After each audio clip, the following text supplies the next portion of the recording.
ભાવનગર શહેરના કરચલિયાપરા વિસ્તારમાં તીક્ષ્ણ હથિયાર વડે હુમલો કરાયો।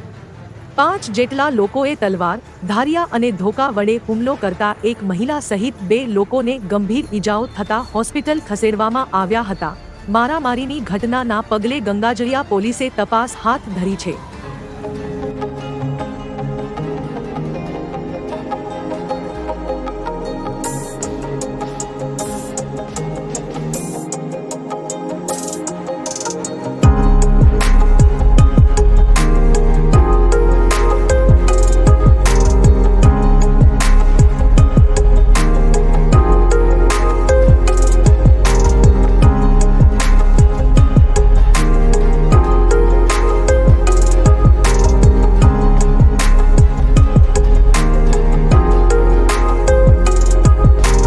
નામ સુમિત સુમિતભાઈ શું બનાવ બન્યો?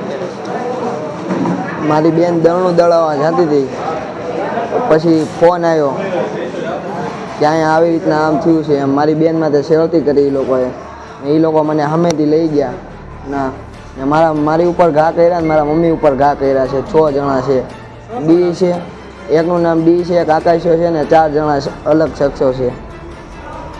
કોનો ફોન આવ્યો? એ ડીનો શું કીધું એને? એ કે અહીંયા આવતો એમ કે પછી ના લઈ જઈને મને મારવા માંડ્યા, મને ને મારા મમ્મીને બેયને। શું શું હથિયાર હતા એમની પાસે? શરીર હતી, ધોકા હતા ને ઈટળાના ઘા કર્યા છે ને તલવારો મારી છે। તમારા બેન ક્યાં જતા હતા? દળનું દળાવવા જતા હતા, એમની સાથે શું કર્યું? શેવતી કરી છે એ લોકોએ।